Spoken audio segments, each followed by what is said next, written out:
welcome back to the Benz YouTube channel, and in today's video we'll be continuing on the twin supercharged 4-litre W203. Yes sir, two superchargers to give this inline 6-cylinder engine all the boost it'll ever need. Not gonna lie, it might be a bit too much for this thing to handle, but we'll have to wait and see. Finally finished up with the CNC cut bracket for the superchargers to bolt onto the engine. Solid, ready to go. Next step is gonna be intercooler, boost pipes, and work from there. Now, before we get into that, I do want to ask you guys a huge favor. If you are anything like me and enjoy unique builds like this, or maybe even this, please do click on that subscribe button and follow this journey. And if you are feeling extremely generous, you can even give the video a thumbs up. Thanks guys. Now let's get to work. I quickly got the crash bar and the splitter back on the car, also using a few pieces of wood to keep the intercooler in position so that I can take a step back and look at this.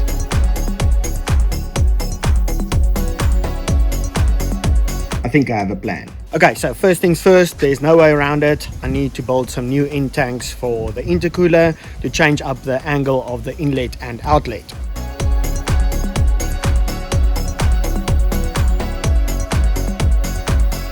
Stepping into the workshop where all the magic happens, I started off marking exactly where I want these cut off. Now, using an angle grinder to cut aluminium is not the best idea out there, but at least it does get the job done.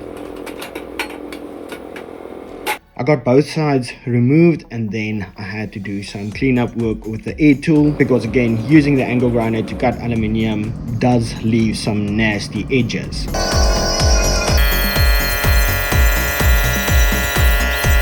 Righto, end tanks are now chopped. Moving on to the pieces for the new end tanks. I took a few offcut pieces, shaped them, and then made the holes for the inlet and outlet. The biggest hole saw I have is a 63mm, so again this little air tool came in very handy to get these holes to the size I need them to be. So we'll have one of these bent pieces to close up the box, and then for the inlet and outlet the size is going to be 76mm, so that will go over there. This is probably not the best flowing intercooler, but because we are going to go with 76mm inlet and outlet, I'm not too worried about it. With our setup, I think this will work just fine. Let me clean these up, get it fully welded, and then I need to decide how I'm going to mount the cooler on the car.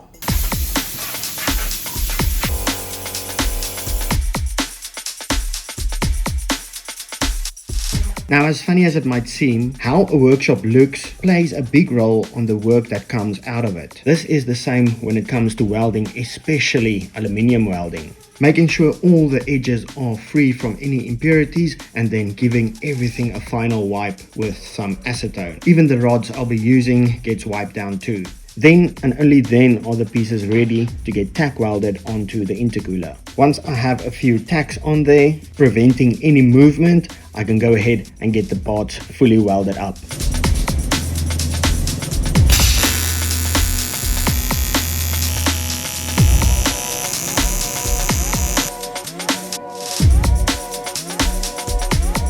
Still not quite there with the aluminium welding, but that'll do.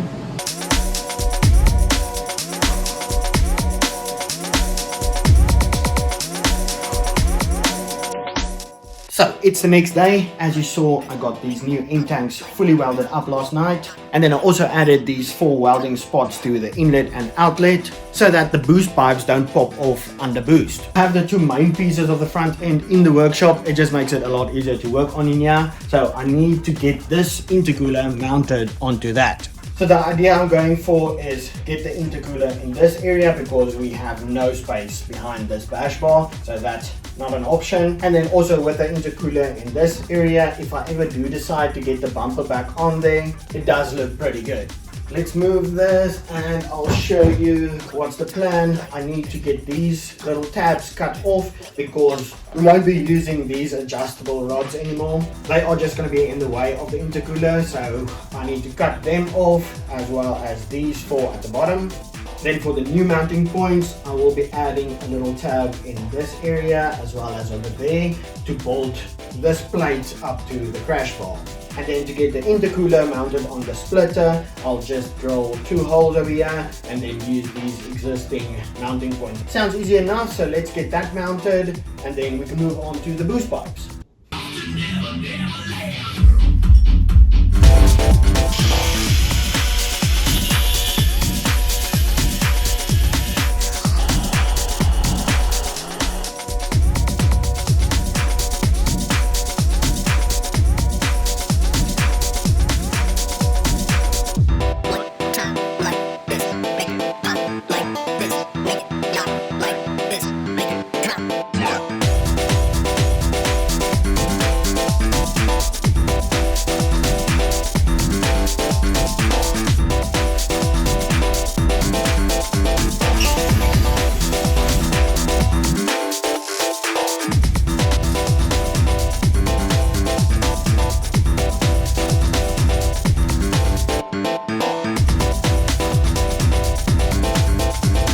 Right, so after getting the splitter bolted onto this bar, I already got the intercooler mounted on there as well. All I had to do to get that mounted on the splitter was make some taller spaces to get it up and away from the splitter a bit more. With those little spaces, I got a bit more height out of it because I don't want the intercooler to heat up against these red tubes.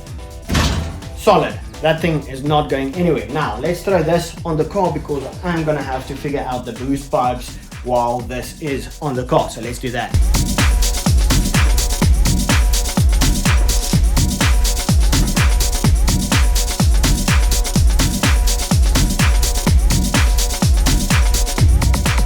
I think that's gonna work perfect. Now, I will admit I do like the look of the car without the bumper more than with the bumper. I just think it looks way more aggressive like this. So now, like I said, boost pipes. So I'm gonna get started on the boost pipes from the supercharger down and then around the radiator into the intercooler, and then from this side the outlet will go up and around and then go into the throttle body that's going to be in that area over there. Now, to get these boost pipes going where I want them to go and point in the right direction, I'll be needing some pie cuts, and a lot of them.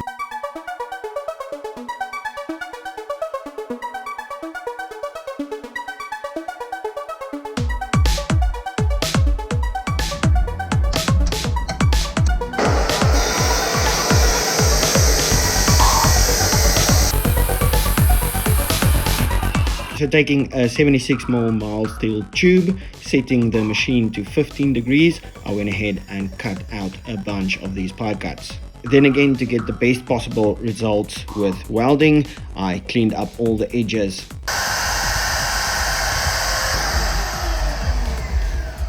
Having these cut at a 15-degree angle, if you add 3 together, that'll give you a 90-degree turn. And then of course, if you add 6 together, you'll get a 180-degree turn. You would think adding 12 of them together would give you a 360-degree circle. Well, that is if I paid more attention in math class. And there we go. We should have more than enough pie cuts to get this done. But I am running very low on argon gas. So we'll just have to see how far we get, even though I do have 2 bottles. Both of them are just about empty. Already got a refill on the way, but that's gonna be maybe next week, maybe the week after. I'm hoping for next week. I made a mistake when I said I'll be adding a throttle body to the end of this system. That's actually incorrect. The throttle body is gonna be on this side of the superchargers, from this collector all the way through the intercooler and up and around into the intake. This whole system is basically gonna be the intake, if that makes sense. But stick around, I'll show you exactly how I'm gonna do this. For now, let's get those boost pipes knocked out.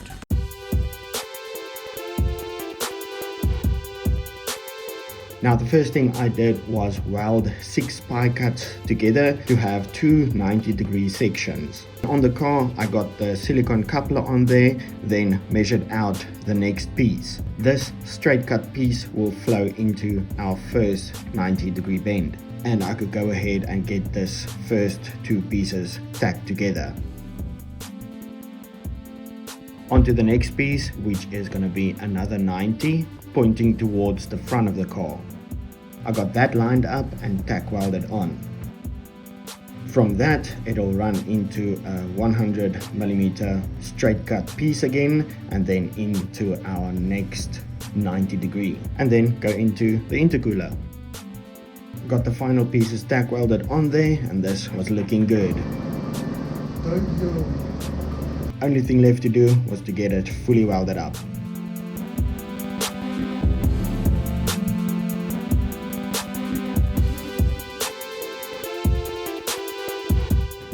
That was a lot of welding. Now, ideally boost pipes are usually built from aluminium or stainless steel, but if you spend enough time and effort on mild steel, it does look freaking awesome.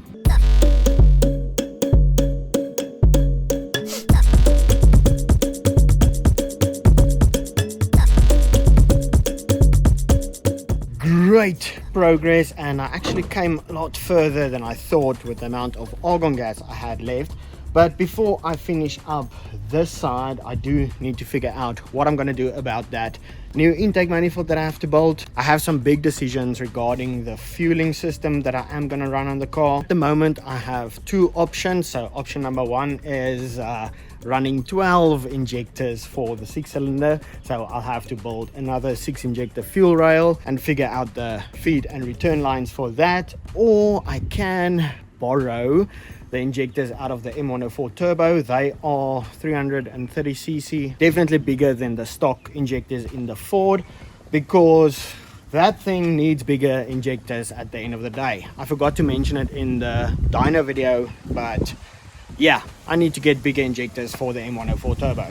So I think that's going to be it for this week's video. Definitely made some good progress with the boost pipes, and this side will be quick and easy because I do still have that intake tube. I used to have the air filter down there, so I can just reuse all that. And then once I do start to figure out the new intake manifold, I'll probably get started on the intake soon, maybe in the next video. But I do also have a very big repair to do on the M104 turbo. Not gonna say what it is because I'm not entirely sure I want to get into that and actually get it fixed, because as we know, as it sits here, I can actually get in and drive wherever I want it to be, but it's not really fun anymore. Doesn't make the amount of power it used to, so it's kind of useless to me driving it around. But it is nice that it is actually drivable. Hope you enjoyed the video, and then I'll see you in the next one. Peace.